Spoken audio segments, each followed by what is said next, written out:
Hello, my wonderful, beautiful friends. Welcome back to r/entitled people. But hey, at this point, let's just call it Karen stories. My friends, in this episode, you'll hear 3 stories. The first, a Karen tries to force OP to give her kid candy. The second story, a Karen cuts down a tree that is not allowed to be tampered with. Yikes. And we'll finish off with a short one where a Karen should have kept her mouth shut. Oh my goodness. Guys, strap yourselves in because we're diving in. And do hit that subscribe button for future stories. So, I was hoping thanks to COVID, this wouldn't be a problem. But the kids in my neighborhood keep coming to my door on Halloween for candy. Every year I tell them that no, I'm not giving it out and to go somewhere else. I've gone so far as to put out signs telling them to shove off and to leave me alone every October. But these little bastards just seem to take it as a challenge. They will repeatedly ring my doorbell until I come out or they get bored, or keep coming back to my place after I tell them no, hoping I'll change my mind, and I never do. So this year, one particularly persistent little brat from the next cul-de-sac over, who's made it her mission to wear me down for candy every year, rings the doorbell and I tell her nicely. Or as nicely as you can tell someone who repeatedly ignores the big red sign saying that my house is not for trick-or-treating, that I don't have any candy. She looks at me with what she probably thought were adorable puppy dog eyes and asks me if I would mind checking. I tell her that there's absolutely no candy in my house, nor will there ever be. That was a lie, but she didn't know that. Then the little monster gets it in her head that I'm lying and keeps asking me if I'm sure. I tell her that I'm diabetic, which I'm not, but she apparently doesn't even know what that means. One Google search on my phone later and she accuses me of lying about having it. I am, but that's not the point. I suppose I could have given her a Hershey bar, but I really didn't want her spreading the triumphant news to all the other little monsters of how she finally got the mean lady to succumb at her will, at the risk of any of them following in her example. So I just tell her that I don't have to give candy to anybody who's gonna be rude, as to deny my very serious medical condition, and close the door. I come down to find the little abomination peeking out from behind the legs of a very angry looking mother. The following exchange goes down. I said, "How can I help you, ma'am?" The mother says, "My daughter says you repeatedly refuse to give her candy."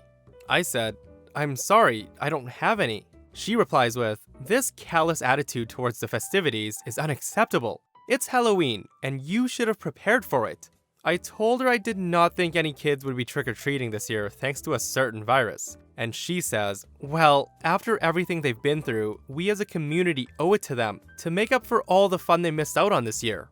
I told her, "Look, I get where you're coming from, but it's 10 p.m. I'm not gonna get up and go get a bag of Tootsie Rolls at this ungodly hour just so your kid can have the full Halloween experience.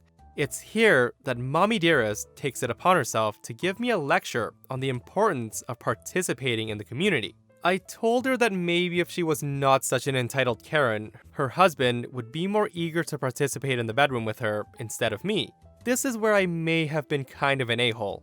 What I said was nothing more than a heat-of-the-moment remark, but the woman went absolutely ballistic upon hearing it. She freaked out and started screaming about whether or not her husband was sleeping with me. Apparently the guy actually did go on some sort of a business trip recently, and my little quip set off all the red flags in her head. She starts demanding to know if her hubby was in my house, trying to crane her neck around me to see inside, shrieking at him to come out. At this point, I'm tired. I'm on the verge of a food coma from all the grocery store goodies I've binged on, and I'm 100% done with all this. So I tell her to come back with a warrant and shut the door on her in spite of her attempts to wedge her way in. I can still hear her meltdown on the way upstairs, now joined in disharmony with her daughter demanding to know what's going on. I look out of the bedroom window to see her angrily punching in a number on her phone and dialing up who I think was her husband. The poor man got an earful. I didn't catch everything she said, but at one point, she mentioned something about how he has no business cheating when she could have taken advantage of his absence with his brother, who came onto her at their anniversary party, but she spared his feelings by doing nothing about it. She's being so loud that she draws the attention of the other trick-or-treating families in the neighborhood. Anybody asking what's going on gets treated to a first-hand soundbite of her problems. One neighbor goes as far as to come out of his house and ask her to take this someplace else where she isn't disruptive. This prompts her to turn her wrath on him and shrieks at him to mind his own beeswax. This poor man barely gets away with his life. It's like watching an episode of Maury unfolding if Maury Povich was an elderly Asian man. At this point, I was seriously scared that she was gonna try and break into my house looking for proof that hubby was there. I considered just coming out and admitting to her that I was yanking her chain, but the ball was already in motion and I doubted whether my confession would save her marriage at this point. Fortunately, she ended the call, stormed off with her now hysterical crotch goblin in tears. I felt a little bad for turning what could have been a fun night for the kid into such a traumatic experience, but maybe now she'll know not to knock on my door next year. You really have to ask yourself, did OP ruin a marriage or did she save a man's life? I'm kidding, guys. All jokes aside though, I don't know if this is a universal thing or not, but in my area and where I live, if you don't have candy to give out, you don't leave your porch lights on. It's very odd that OP lives in a neighborhood where apparently everybody needs to participate.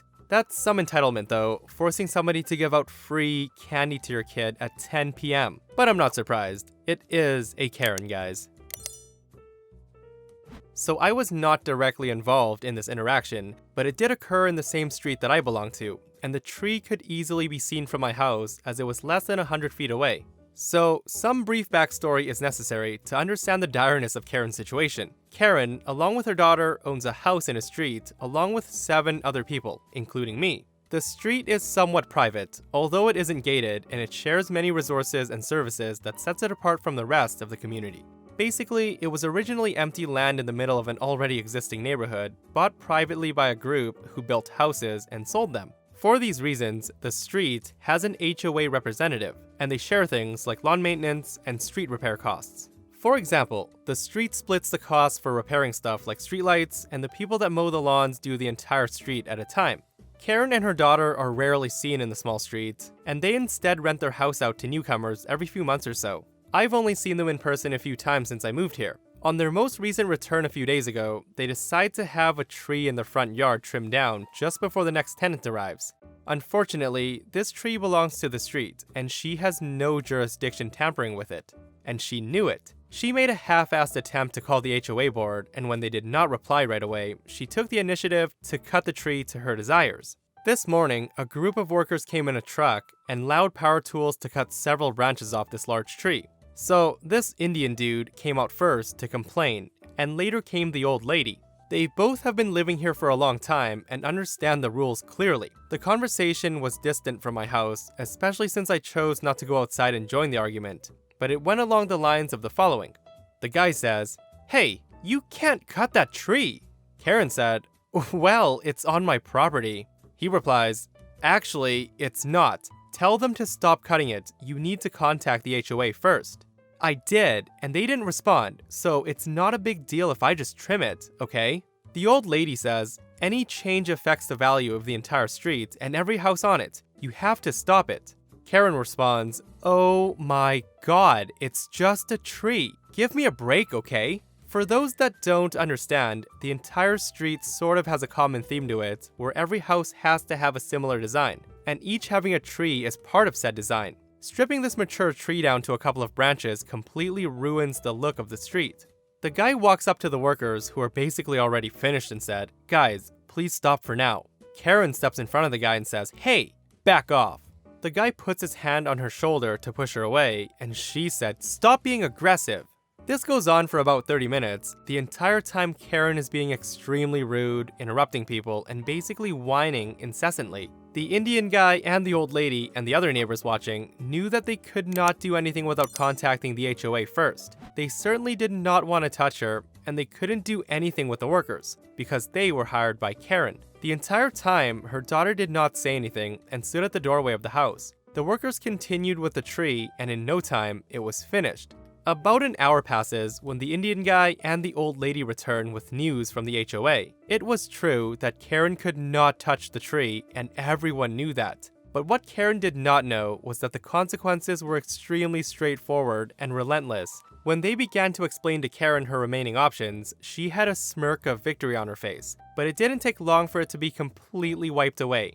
So, HOA policies dictate that she has to completely replace the tree, which means that she needs to hire people to come dig the tree out, to pay for a new tree, pay for it to be replanted, and pay for the lawn that will be torn up as the tree's being replaced. If she does not comply, her house will be put on lien and she will no longer be considered an extension of our private street.